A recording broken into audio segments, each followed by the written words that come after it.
The story we're about to tell may change the way you think about peacekeeping. It starts with the United Nations mission in a part of what is now Croatia. In 1993, Canadian peacekeepers took a dangerous and very courageous stand there. It brought them face to face with death and the horror of ethnic cleansing. But this story does not end there, far from it. Here's Carol Off with a documentary that features exclusive footage of the war in the former Yugoslavia, the Battle of Medak Pocket. Many villages in the area of Medak in central Croatia have signs to mark them, but few people to live in them.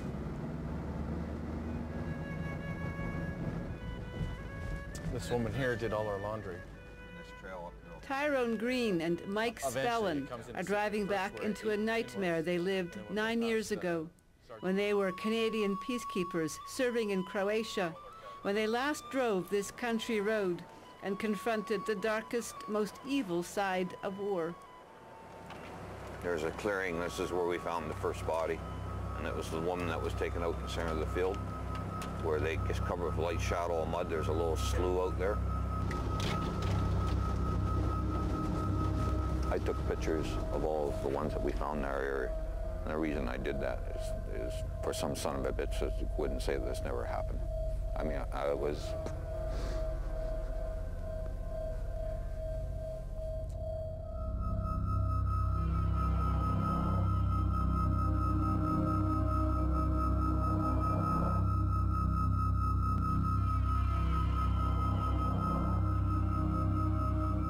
The Canadian soldiers had confronted ethnic cleansing, so successful that now, 9 years later, no one lives here.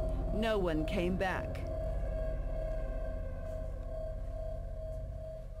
Old barn back in here. Mike Spellin was a sergeant major for the 2nd Battalion of the Princess Patricia's Canadian Light Infantry. Their orders in September 1993 were to do whatever possible to stop a Croat offensive against Serbs living in the Medak Pocket. Tyrone Green, a lieutenant then, now a captain, led the 9th platoon. He was a reservist.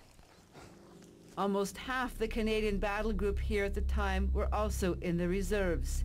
Young men, mostly just out of boyhood, who had signed up for adventure and maybe a chance to help people in faraway places. There was a kid about 15 feet from me, and he wasn't in my company, so I can't recall his name.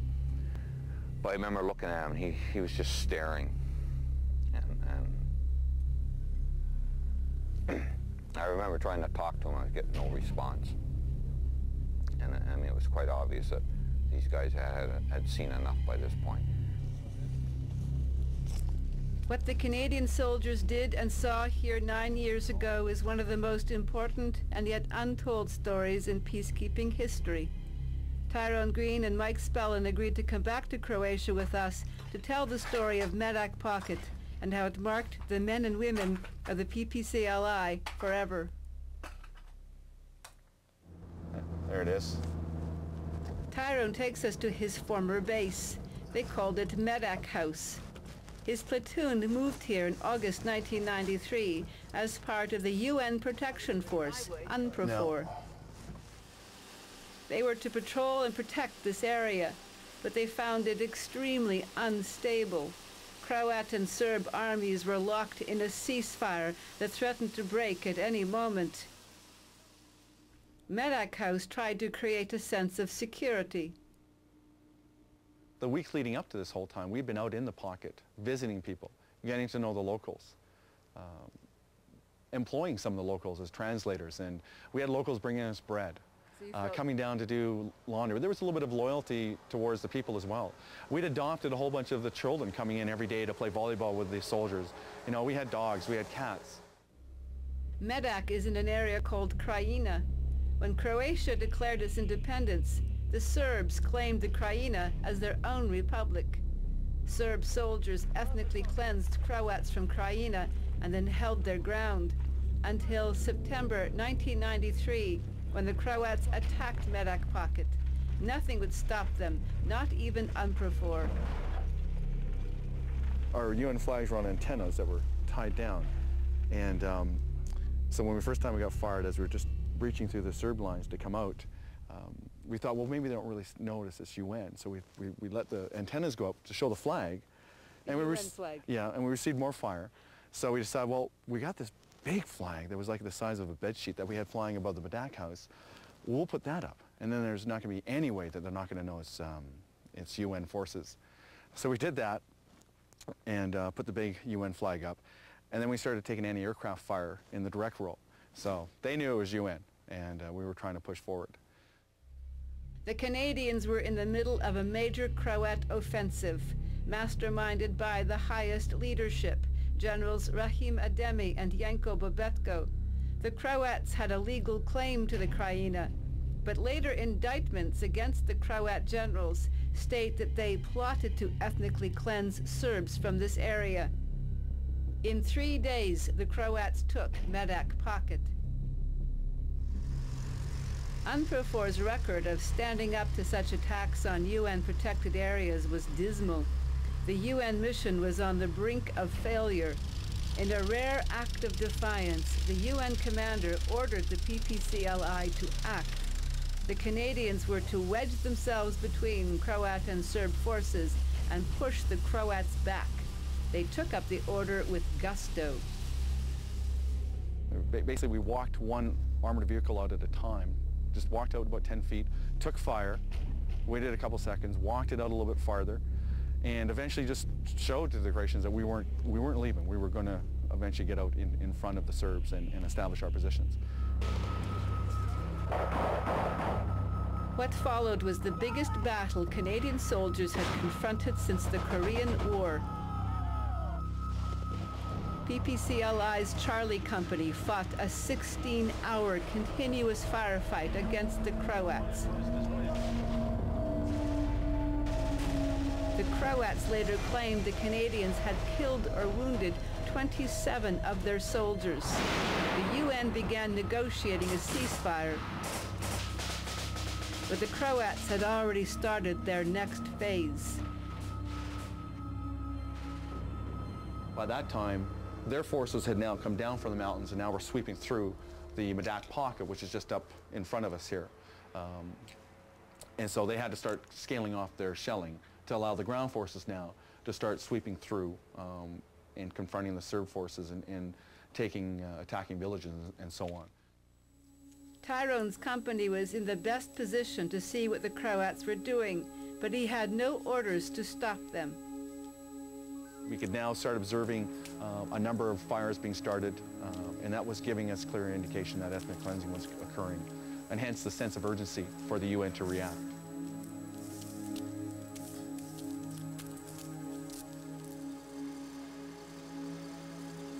The UN forced the Croat leadership to agree to a ceasefire, but the leadership couldn't or wouldn't tell their commanders on the ground. UNPROFOR met resistance at every turn. The Canadian soldiers would later regret that they hadn't forced their way in. The Canadian commander, Colonel Jim Calvin, called an impromptu press conference in a final effort to shame the Croats into leaving the area. Today we moved up at 1200 hours precisely, and we found mines on the road and still anti-tank roadblocks blocking our path. The Croatians made a big show of moving the mines and the anti-tank barriers, but now they are refusing to allow us passage, indicating that yet one more Army commander and another Army commander must be here to help guide us into position. At some stage, you got to cut the bullshit and get on with the job. And all I've heard right now from the Croatian people at my level here is a bunch of half-baked excuses aimed at delaying us from getting on with the operation. The barricade slowly came down and the Canadian peacekeepers entered Medak Pocket. They had fought a pitched battle with Croat soldiers and forced the Croats to withdraw from the area, but they learned they were too late. As they toured one village after another, they had expected to be horrified, but couldn't prepare for what they saw.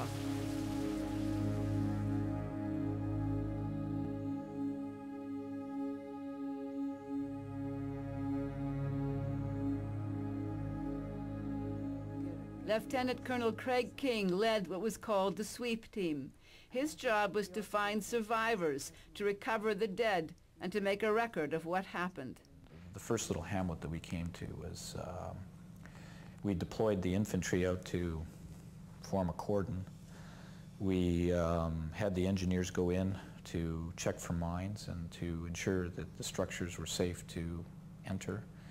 And then we started, calling for people, and there was no one. Let's keep it down! Try your floating. He's out, get there!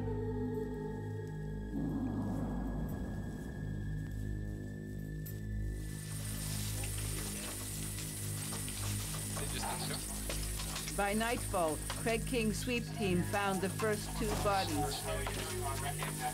More light in here? Yeah, we're gonna hear it just as soon as they get in there. Okay, stand back from the doorway there.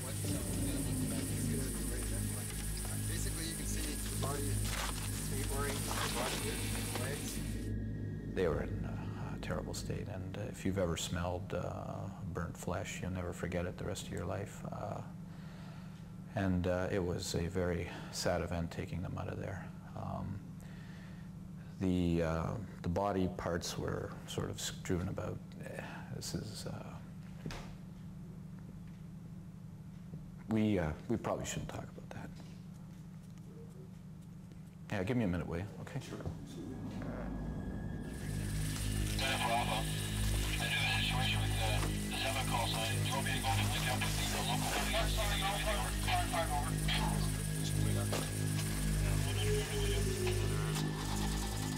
The Canadians had found the bodies of what appeared to be teenaged girls.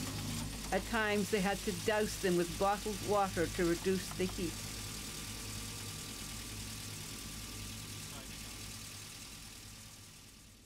We loaded them, charred and all, into these body bags, and I think their remains were still so hot that they melted some of the plastic of the body bag.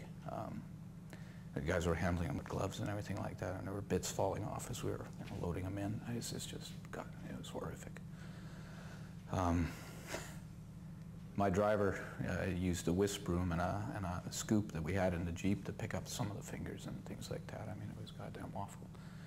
Thereafter, once we moved in, Mike Spellin went through the woods looking for survivors, but found only corpses, mostly older men and women, but at least one Serb soldier. And once we decided there was no booby traps, when we turned this one young guy over, he would have been probably about mid-20s, maybe 25, 27 years of age. And they had tortured this guy before they eye shot him. But I remember when they turned him over, there was a little chain trinket.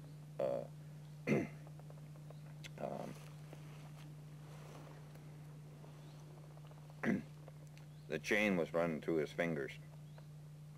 And when we turned him over, I pulled the hand open. And what he had done, if you can imagine probably what he went through his last minutes of life, in there he probably had this chain around his neck, and he had pulled it off and clenched it in his fist, and then he never, surprised that they never looted, they probably didn't see it. But he was clenching this chain, no doubt, before he got executed. And what it was 2 hearts that were overlapped. So it was probably from a girlfriend or his wife or something that he was clinging to in his last moments of his life. Did we save everybody's lives that were in there? No, we didn't. It's always been a bit of a sore point too, but we couldn't have done anything any faster than what we did. We reacted much quicker than well, we were the only unit to react. Major Dan Drew led Mike Spellin's company. To witness the results of ethnic cleansing is mind-numbing. I mean, you're talking about old women and men butchered and murdered, tortured, little girls tied to chairs and burned to death. You're talking about all the animals, being burned alive in their barns or shot out in the field. The area being booby-trapped, the water table being poisoned by throwing bodies down wells and then putting rocks on top of them so they can't float to the surface, and then pouring oil in on top of that. The destruction of every building in a region, every building. The roofs blown off, windows knocked out, burned, demolished by mines, that kind of stuff. That's what ethnic cleansing is. It's horrific. It's a moonscape in the end. Croatian President Franjo Tudjman was very aware of what was happening in Medak. It was in part revenge for what the Serbs had done to them. But transcripts of Tudjman's cabinet meetings released after his death reveal that he considered the Serbs living in Croatia a national problem that must be eliminated. Croatia must resolve the problem by war, said Tudjman, by ethnically cleansing the Serbs from Croatia. Croat General Janko Babetka reports to Tudjman that they have successfully cleansed the area. We turned over 52 usable Serb bodies, says Babetko, but the general is alarmed that perhaps the peacekeepers discovered bodies they weren't supposed to. It could be that UNPROFOR entered a little too fast, says Babetko. He admits there were bodies hidden in the woods. We found a total of 16 bodies, I think. We found evidence that there was probably more because in the woods we would see large sort of patches of blood and surgical gloves, which suggest that maybe bodies or something had been dumped there. I don't know. The Canadian soldiers stayed for several more weeks, always hoping that someone had survived, someone would come back. No one did. The Princess Patricias gave everything they had defending the villages of Medak Pocket. When they left Croatia several weeks later, at least they thought they'd done all that was possible. It would take years before they realized just how much of themselves they had given here in Medak. My reservists, they went straight from, hell back into the normal world. They went from 150 miles an hour to zero in a heartbeat. And these guys, as soon as they hit the ground, they were basically given a paycheck and sent on their way. When we come back, the Battle of Medak Pocket, the home front.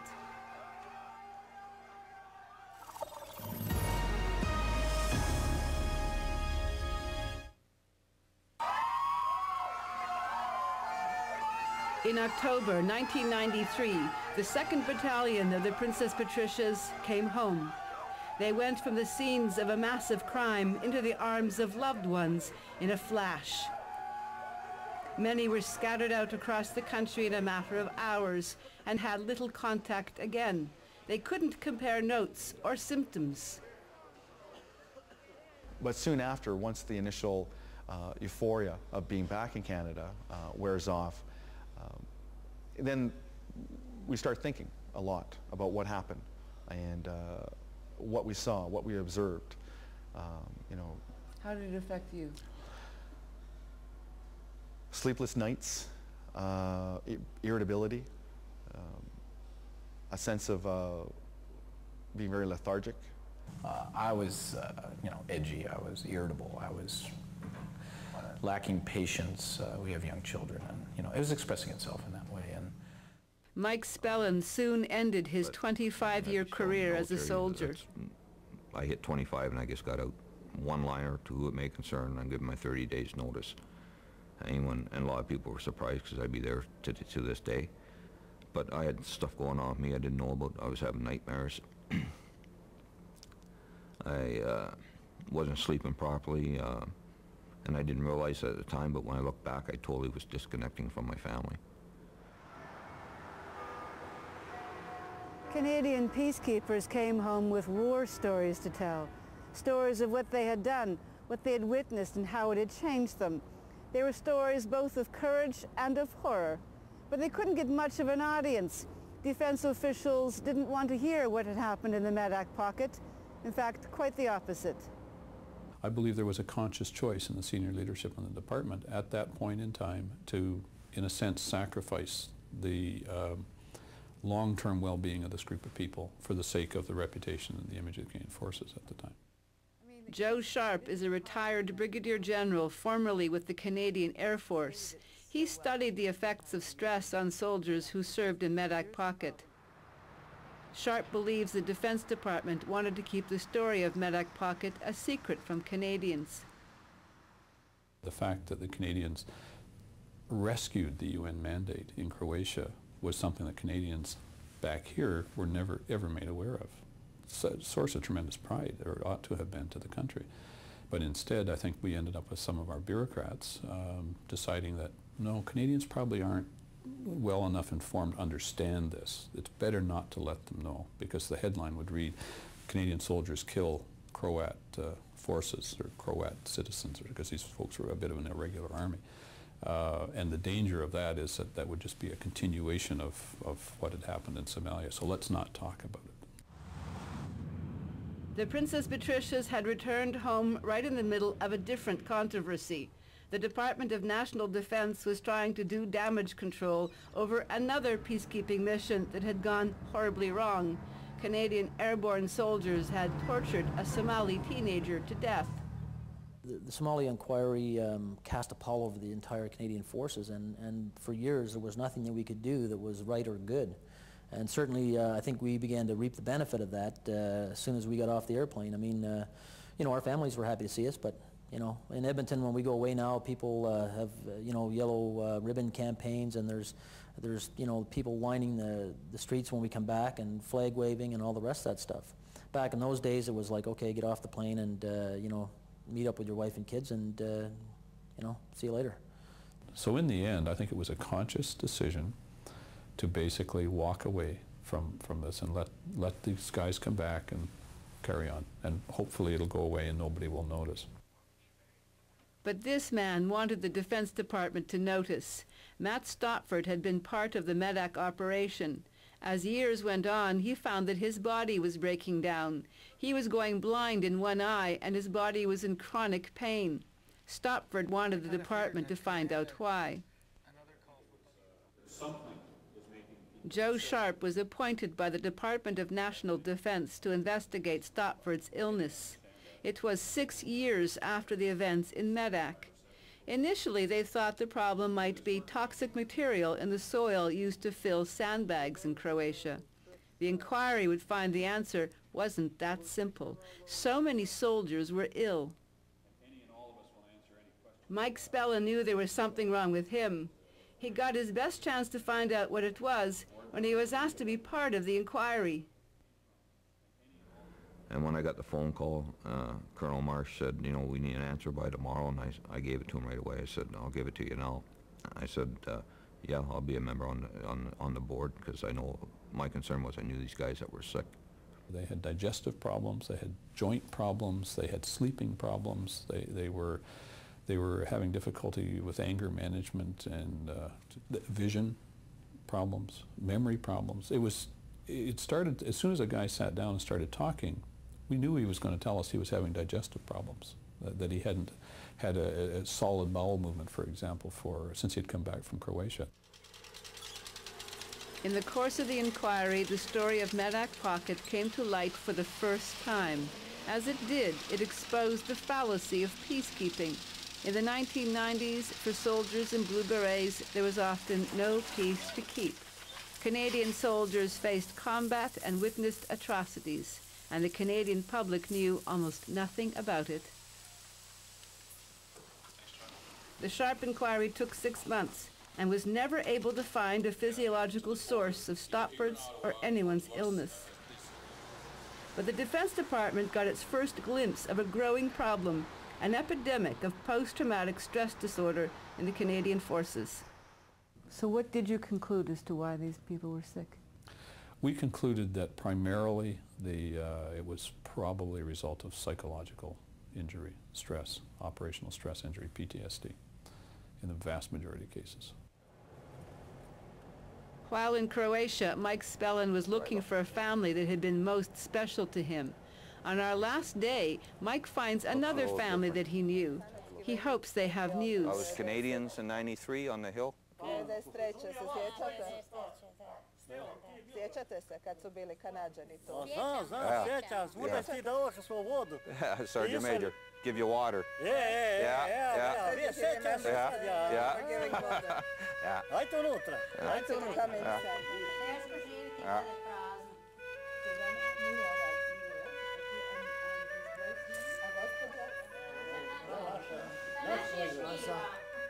Mike learns that they all survived.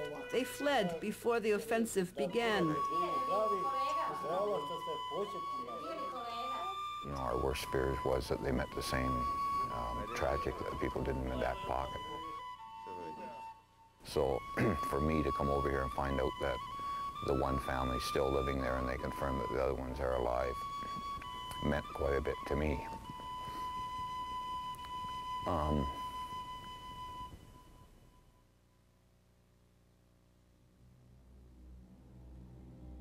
Some of the peacekeepers who served in Croatia are now getting treatment for PTSD. Countless others are not even diagnosed. There is one important development for these soldiers, though. On December 1st, they will receive a Governor General's citation in special recognition of what they did in Medak Pocket. For The National, I'm Carol Off in Medak, Croatia.